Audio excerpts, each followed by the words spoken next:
On vient de vivre 2 canicules, il a fait chaud, très très chaud. Alors j'ai écrit à la ministre de l'Agriculture, Annie Genevard, pour lui parler des transports d'animaux vivants pendant les canicules. C'est un courrier qui a été signé par une vingtaine de députés France Insoumise, et notamment par la présidente du groupe FI à l'Assemblée, Mathilde Panot.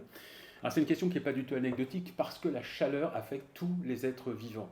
Alors les humains, bien sûr, vous êtes bien placés pour le savoir, mais aussi les autres animaux. Le numéro d'urgence vétérinaire a constaté une hausse de 57% des morts d'animaux au mois de juin par rapport à l'année précédente, et les vétérinaires attribuent cette augmentation à la chaleur. Alors ça concerne les animaux de compagnie, c'est-à-dire les chiens, les chats, les nacs, mais la chaleur affecte aussi, bien évidemment, les animaux d'élevage, ce qu'on appelle les animaux de rente, c'est les animaux qui vont finir dans notre assiette, à savoir les bovins, les ovins, les porcs, les volailles. En tout, la surmortalité des animaux d'élevage pendant la canicule du mois de juin a été établie à plus de 9000 tonnes d'animaux, d'après la ministre de l'Agriculture, qui effectivement parle de tonnes d'animaux, parce que les animaux, pour elle, c'est un poids, c'est une matière première, c'est un chiffre d'affaires. Mais ce ne sont pas des êtres sensibles, surtout pas. Et c'est exactement ça qu'il convient de changer aujourd'hui en France.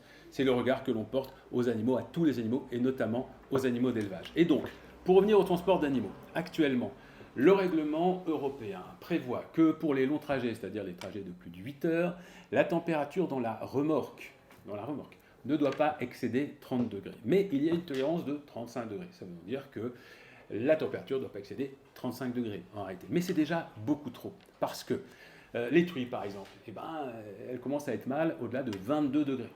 Mais si on prend d'autres animaux, les chevaux, les bovins, les cochons, ils commencent à être mal à partir de 25 degrés. Vous voyez bien que 35 degrés, c'est absolument pas réaliste.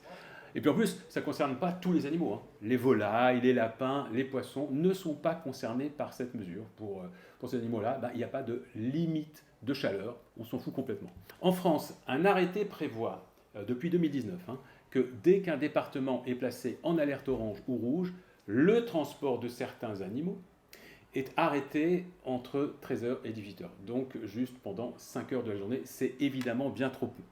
D'ailleurs, vous avez déjà tous vu probablement ces transports d'animaux où on voit les bêtes qui suffoquent et qui essayent de passer un petit peu la tête désespérément pour essayer de choper un petit peu d'air. Donc, le courrier qu'on a écrit à Annie Genevard est extrêmement clair et simple. On demande que les transports d'animaux vivants soient totalement suspendus en France dès qu'il y a un département qui est placé en vigilance canicule orange ou, a fortiori, bien évidemment, en vigilance rouge. Enfin, pour terminer, sachez qu'il existe une application qui est portée par l'association Wellfarm, ça s'appelle Truck Alert. Imaginez, vous êtes en train de rouler sur une autoroute, une route nationale, une route départementale. À côté de vous, devant vous, il y a un camion avec une remorque qui transporte des animaux. Vous voyez que ces animaux sont visiblement mal en point, qu'ils ont très très chaud. Dehors, il fait plus de 30 degrés. Eh bien, vous pouvez signaler ce transport à l'application. C'est pas de la délation, c'est juste du respect de la vie animale.